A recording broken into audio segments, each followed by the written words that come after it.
La evolución biológica, los cambios que finalmente dieron origen a todo lo que se ve vivo sobre la Tierra, están influenciados por tres fenómenos fundamentales. Tres fenómenos. El más conocido, que uno conoce y que hablamos recién un poquitito, es la selección natural. Pero por otra parte, un motor fundamental son las mutaciones. Las mutaciones, los cambios en el ADN, son los que finalmente generan el cambio en proteínas y el cambio en los organismos. Y un proceso del que vamos a hablar ahora, que es bastante poco conocido, pero que de hecho es el más poderoso, es la deriva génica.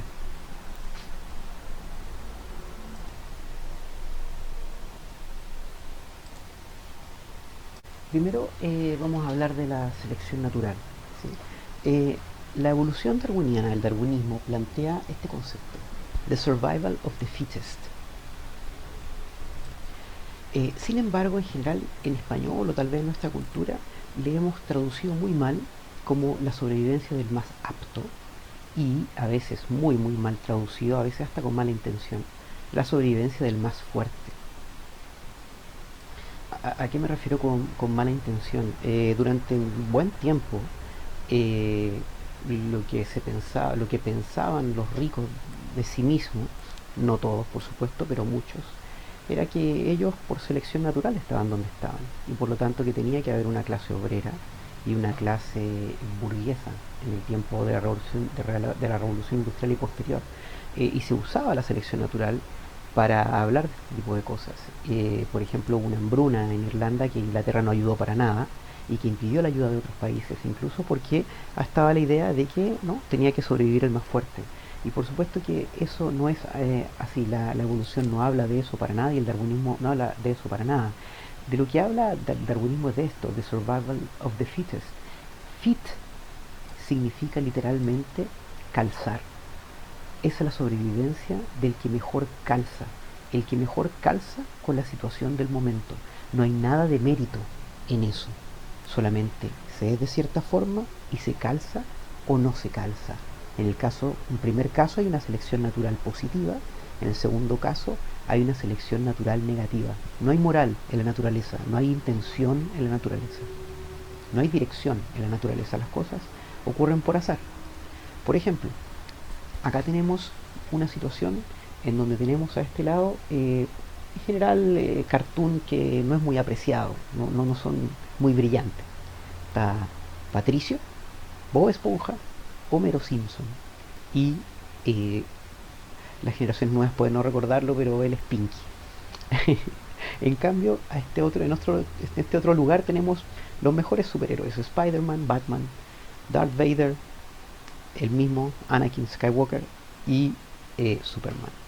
El detalle es que nadie se dio cuenta de que acá iba a explotar un volcán. Y este volcán puede haber tenido algunas trazas de kriptonita, el hecho es que Superman tampoco se salvó. Entonces finalmente, quienes se reprodujeron, quienes fueron los fittest, fueron ellos. ¿Sí? La naturaleza no tiene dirección, nada tiene dirección, por lo tanto, en todos estos casos, el fitting es solamente el que calzó, no tiene nada de positivo ni de negativo para la naturaleza. Entonces es importante esto porque la selección natural tampoco tiene una dirección, ¿sí? También es al azar, no es dirigida, no es posible saber lo que viene en el futuro, y menos en tiempos evolutivos. Y por lo tanto, la selección natural actúa por azar, pero claramente la selección natural viene del ambiente. En cambio, la deriva génica viene de el propio sistema genético y, como se ha visto en general, es mucho más poderoso en la evolución de las especies que la selección natural, que es lo que en general la gente piensa. Pero en general, evolutivamente, matemáticamente se ha calculado que los procesos de deriva génica son mucho, mucho más importantes. ¿Y qué significa la deriva génica? La deriva génica es un fenómeno evolutivo, pero que a nivel micro se da durante la metafase de la meiosis. Durante la metafase de la meiosis, estos cromosomas se ubican en el ecuador de la célula y luego van a ser separados por las fibras del uso en las células hijas. Ahora, pero hay un detalle acá, porque puede ocurrir lo siguiente. Es verdad que pueden ubicarse estos cromosomas de esta forma, ¿verdad? Pero también podrían haberse ubicado solo por azar de esta otra forma, ¿sí? El verde oscuro a la izquierda, el verde claro a la derecha. Y las combinaciones de células que se habrían dado habrían sido diferentes, ¿verdad? Ya no se habría dado de hecho esta célula, lo que se habría dado es una situación como esta, ¿verdad? Este fenómeno del ordenamiento de los cromosomas, porque finalmente el individuo que nace va a ser fecundado por una sola de estas variantes, este fenómeno que se da en la metafase y finalmente que se define en la telofase es tremendamente influencial, tremendamente influye mucho más en teoría que la selección natural. Y por ejemplo, para eso les planteo el siguiente ejemplo. Superman se casa con Luis, bueno, se casa, no importa, se empareja con Luisa Lane y tienen hijos, ¿sí? Y los hijos son heterocigotos para el supercromosoma. Vamos a suponer que hay un supercromosoma en donde están todos los superpoderes de Superman. Y por lo tanto todos los hijos tienen esta situación. Son heterocigotos para el cromosoma de Superman. Bueno, eso quiere decir que en general esta va a ser la situación de sus gametos, ¿verdad? La mitad de sus gametos no tendrán el supercromosoma. Y por lo tanto, si en una situación como esta, así de simple, la deriva génica le corta por la mitad las posibilidades de heredar el superpoder. ¿Por qué digo de Superman? Porque este es Superman. O sea, este Superman sí que debería ser favorecido por la selección natural. O sea, Superman puede levantar auto,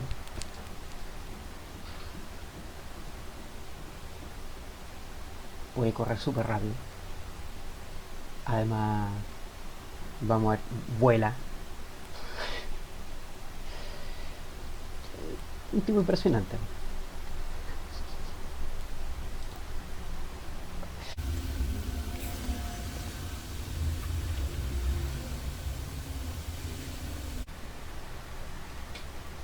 Bueno, en fin.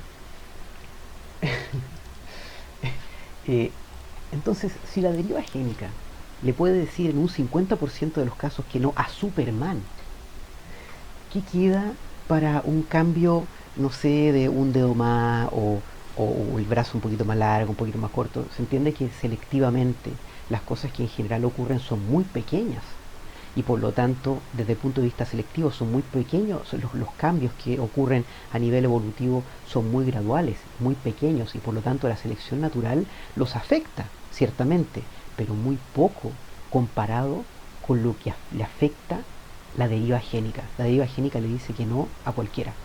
En cambio la selección natural tiene que actuar sobre caracteres que van modificándose muy gradualmente. Finalmente entonces estos procesos, la mutación, la selección natural y la deriva génica, actúan en conjunto, actúan al mismo tiempo, simultáneamente, no en conjunto, pero simultáneamente. Y finalmente si un alelo es seleccionado y además por deriva génica es subido en el porcentaje de la población, entonces ese alelo va a fijarse. El concepto de fijación es cuando un alelo que surge en una población pasa a formar parte del 100% de los individuos. Al principio, un alelo está en muy pocos individuos, ¿verdad? Y si es que ese alelo, bueno, es o no es seleccionado, pero más allá de eso, realmente si es favorecido por la deriva génica, realmente fundamentalmente, como vemos lo más importante, entonces ese alelo va a ir formando parte de más individuos de la población, de un porcentaje mayor de la población, hasta que ese alelo forma parte del 100% de la población, en cuyo caso entonces se dice que ese alelo está fijado en un 100% de los individuos.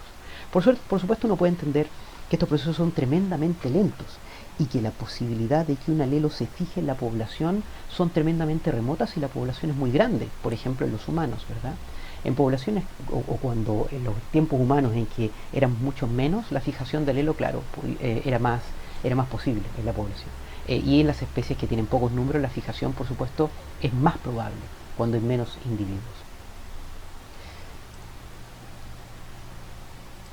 Lo que quiero mostrarles de acá, eso sí, es acá este gráfico. Este gráfico es un gráfico que parte de la suposición de que un alelo está en el 50% de la población, en la mitad de los individuos, y ve qué pasa con él en el tiempo. Em, Perdón, ahora sí. Entonces podemos ver cómo, por ejemplo, en este caso, el alelo estaba en un 50% de los individuos y solo por deriva génica, sin contar selección natural, solo por el azar de la deriva génica, de la distribución al azar de los cromosomas, es que este alelo, por ejemplo, que en este caso estaba en 10%, subió, subió, subió y llegó hasta bastante arriba. Luego este que estaba en 10% en otra simulación, esta es una simulación, bajó hasta que se extinguió. Luego este otro subió hasta que se fijó desde un 10%. Este otro que estaba en un 10% apenas de la población también subió un poco, luego bajó y se extinguió. Todo esto son simulaciones. Este que está en un 90% bajó, subió, tuvo toda una historia. Este se fijó rápidamente. Este otro empezó en un 90% pero luego se extinguió y así. Todo eso ocurre por deriva génica, por lo tanto la evolución fundamentalmente depende de la deriva génica y en parte, por supuesto, de la selección natural.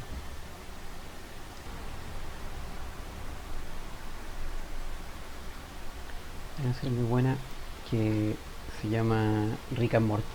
¿Sí? Esta serie parte de un supuesto que existen un número casi infinito de universos y por lo tanto cada universo tiene su propia forma y por lo tanto hay todas las variedades posibles que uno se le puede imaginar y más de universos. Entonces, en este universo que vamos a hablar acá, el universo de los humanos XZX435, los humanos tienen un solo brazo en este planeta, en este universo paralelo, y van a evolucionar. Hay una suerte de debate entre los biólogos respecto a qué fenómeno es más importante, la deriva génica o la selección natural. Y como les decía, en general se ha ido verificando que la deriva génica tiene más potencia, pero el debate continúa. El debate por el lado de la deriva génica, por el lado de deriva génica como proceso, el debate es liderado por la teoría neutral de la evolución. En cambio, el debate en el lado de la selección natural, los que toman la selección natural como lo más relevante, es el neodarwinismo. ¿Sí? Entonces, la selección natural es defendida en la tesis, en la teoría del neodarwinismo, una parte de la teoría de la evolución. En cambio, la de la deriva génica es defendida en la teoría neutral de la evolución. ¿Sí? Neutral porque no tiene selección. ¿Sí? Da lo mismo si es bueno o malo.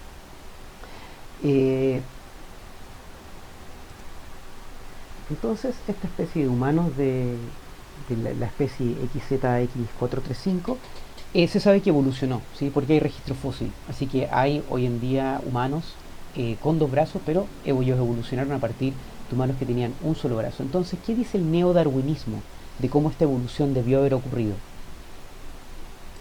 El neodarwinismo dice que de esta especie con jugadores de un brazo surgió una población de individuos que tenían un pequeño brazo. Y como ese brazo era mejor para jugar béisbol, en este caso la selección natural la estamos comparando a jugar béisbol en forma satírica. Entonces, como este individuo era ligeramente mejor que este para jugar béisbol, este individuo fue seleccionado por la naturaleza por sobre el anterior. Pasaron 1.000.000 de años y ocurrió que de una subpoblación, de una población de esta especie, surgieron individuos que tenían un brazo un poco más largo ya articulado. Y entonces esta subpoblación finalmente se terminó sobreponiendo, siendo mejores para el béisbol, sobreponiendo a este grupo y por lo tanto fue seleccionado por la naturaleza. De este grupo entonces posteriormente se originó una subpoblación de este tipo y otra y posteriormente una población también de este tipo a partir de esta siempre sobreponiéndose, siendo seleccionado por la naturaleza por sobre y siendo seleccionado por la naturaleza por sobre hasta que finalmente se llegó a el jugador de hoy en día, que obviamente fue seleccionado por la naturaleza por sobre este anterior. El detalle que tiene respecto a lo que hemos estado hablando anteriormente, el detalle que tiene esta idea es que nadie diría que esto que este apéndice o este brazo rudimentario sirve para jugar más para jugar béisbol. Nadie podría decir realmente que ellos fueron seleccionados por sobre los anteriores por haber tenido estos sistemas. Se entiende que tal vez el último pudo haber sido seleccionado, pero que este haya sido seleccionado sobre este sobre este y este sobre este, es más dudable, ¿verdad? De hecho, esto da origen a una corriente que no es una ciencia, sino que es una corriente religiosa que se llama el diseño inteligente. Esta es una corriente religiosa que aparece también en Los Simpsons.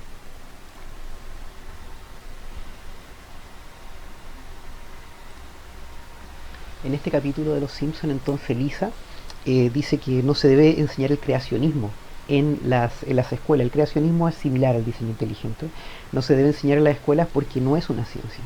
En cambio acá Lisa sufre todo un juicio porque lo van a empezar a enseñar, y esto realmente pasó, ¿verdad? En algunos estados de Estados Unidos se reclamó que si se enseñaba biología, ¿por qué no se enseñaba creacionismo? ¿Sí? Y al final, con los años, se entendió que obviamente no era una buena idea, pero a razón de esto salió este capítulo de Los Simpsons.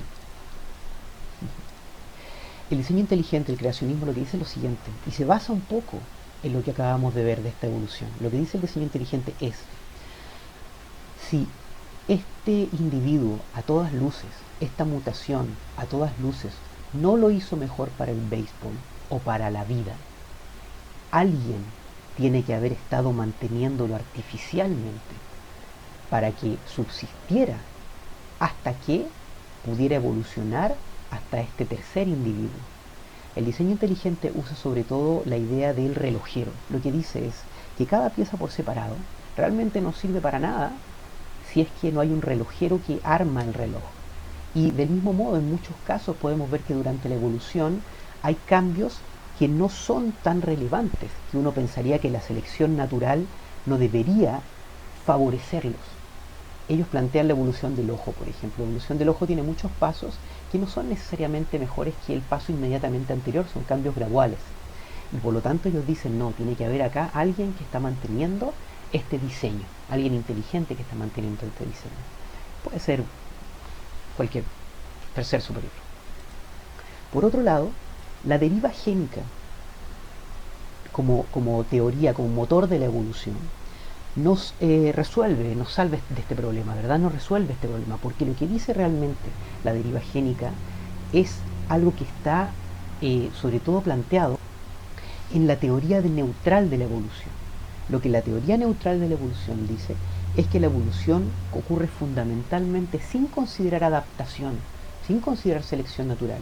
Dice que la adaptación ciertamente ocurre de cuando en cuando, pero la fuerza del azar es mucho más poderosa y tiene mucho más influencia.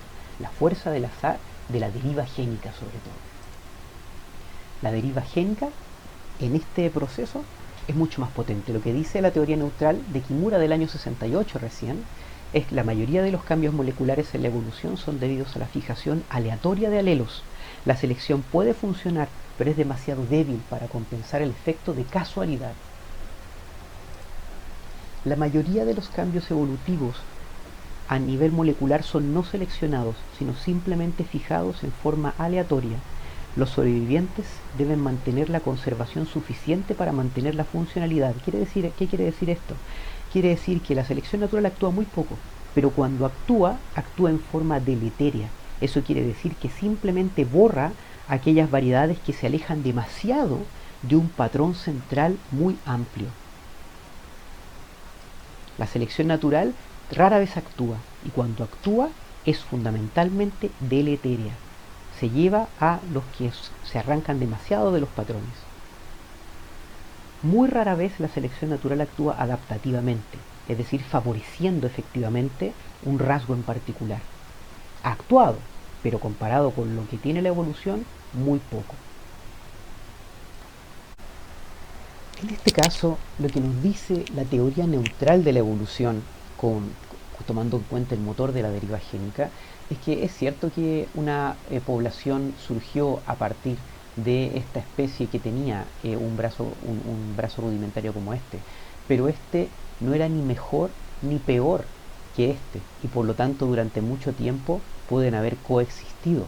Tal vez pueden haber coexistido muchas de estas formas y ninguna se sobrepuso a la anterior porque no eran ni mejor, tampoco fueron peores que la anterior y por lo tanto pueden haber coexistido. Ahora, tal vez ocurrió en algún proceso en que uno de estos sistemas pasó a ser parte de la mayoría de la población. Pero eso ocurrió por deriva génica, por azar. Podría perfectamente haber ocurrido de otra forma o con otro proceso. El punto es que la selección natural solamente actúa en este último personaje. Este último es el que realmente es bueno para el béisbol por tener un sistema completo, un segundo brazo completo, y por lo tanto él sí que es seleccionado respecto a los demás. Sin embargo, durante todo este proceso simplemente actuó la deriva génica y por lo tanto podría haber llegado a un resultado completamente diferente que podría o no haber sido seleccionado por la naturaleza.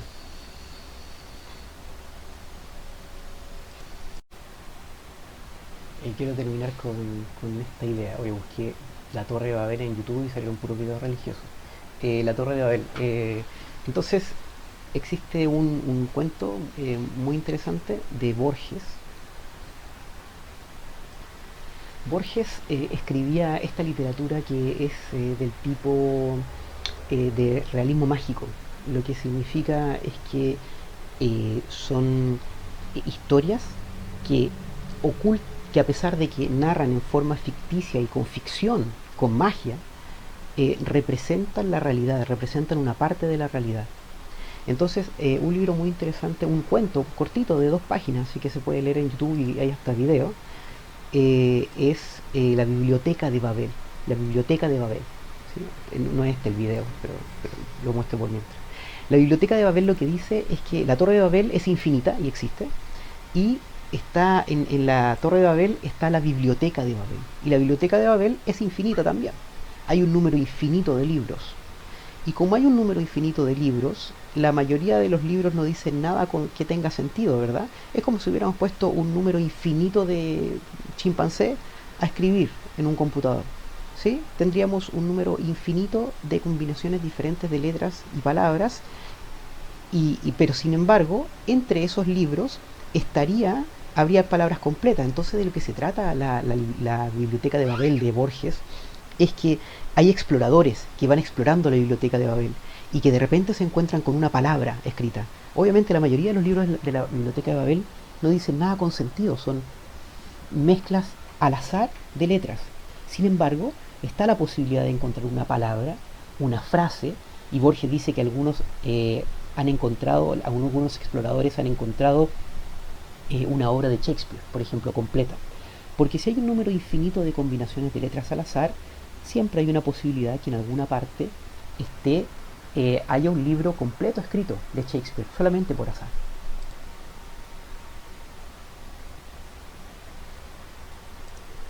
Entonces, así es la evolución, ¿verdad?